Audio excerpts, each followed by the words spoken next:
നിങ്ങളുടെ ഇഷ്ട പരമ്പരകൾ എക്സ്ക്ലൂസീവായി സൺ നെക്സ്റ്റ് ആപ്പിലൂടെ തികച്ചും ഫ്രീ ആയി ഇപ്പോഴേ ആപ്പ് ഡൗൺലോഡ് ചെയ്യൂ. ആ വിഷമം മറന്നു കളയെ കൃഷ്ണമാമ. ജീവിച്ചിരിപ്പുണ്ടോന്ന് പോലും ഉറപ്പില്ലാത്ത ഒരാള് കുടുംബമായിട്ട് ജീവിക്കുന്നു അറിഞ്ഞില്ലേ? അതിൽ കൂടുതൽ എന്താ വേണ്ടത്?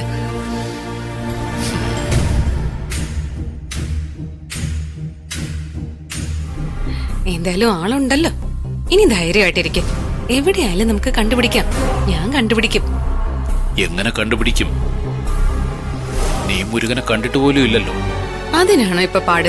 കൃഷ്ണമാമയും മുരുകമാമയും ഒറ്റയ്ക്ക് കണ്ട ആരാന്ന് തിരിച്ചറിയാൻ പോലും പറ്റില്ല എന്നല്ലേ എല്ലാരും പറയുന്നേ. എത്ര വർഷം കഴിഞ്ഞാലും ആ മുഖം അപ്പോ കൃഷ്ണമാമയുടെ പോലെ തന്നെ ഇരിക്കുമല്ലോ. കണ്ടുപിടിക്കാനേ നമുക്ക്. അതോർത്ത് കൃഷ്ണമാമ ടെൻഷൻ ആവാതിരിക്കെ. ഒരു അറിവും ഇല്ലാതിരുന്ന മുരുകമാമ ജീവിച്ചിരിപ്പുണ്ടെന്ന് അറിഞ്ഞില്ലേ? ഒരുറപ്പ് ഞാൻ തരാം. ഇനി ഒട്ടും വൈകാതെ മുരുകമാമ കൂടി നമ്മുടെ കുടുംബത്തിലേക്ക് വന്നു ചേരും. നമ്മുടെ ക്ഷേത്രത്തിലെ ഉത്സവത്തിന് ഇനിയും വരുമെന്ന് പറഞ്ഞിട്ട് അവൻ പോയത്.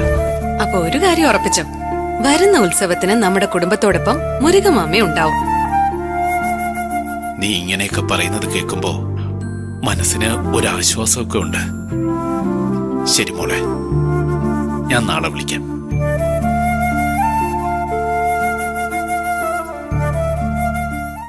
എന്താടി മോളെ മുരുകന്റെ കാര്യമൊക്കെ പറയുന്നത് കേട്ടു. അതെ അച്ഛമ്മ, മുരുകമാമയും ഭാര്യയും കൂടി ഇന്ന് ചാമുണ്ടേശ്വരി ക്ഷേത്രത്തിൽ തൊഴാൻ വന്നു. ആണോ? എന്നിട്ട് കൃഷ്ണൻ കണ്ടോ മുരുകനെ? അവിടം വരെ ചെന്നിട്ട് വീട്ടിലേക്ക് പോലും ചെന്നില്ലാന്ന്. ദേവിയമ്മ അവരെ കണ്ട കൃഷ്ണമാമ വിവരം അറിഞ്ഞത്. ചെറിയ പ്രായത്തിലെ നാട് വിട്ടു പോയവനാ. ക്ഷേത്രം വരെ വന്നപ്പോ വീട്ടിലോട്ട് കേറി കൃഷ്ണനെ ഒന്ന് കണ്ടിട്ട് പോവായിരുന്നു.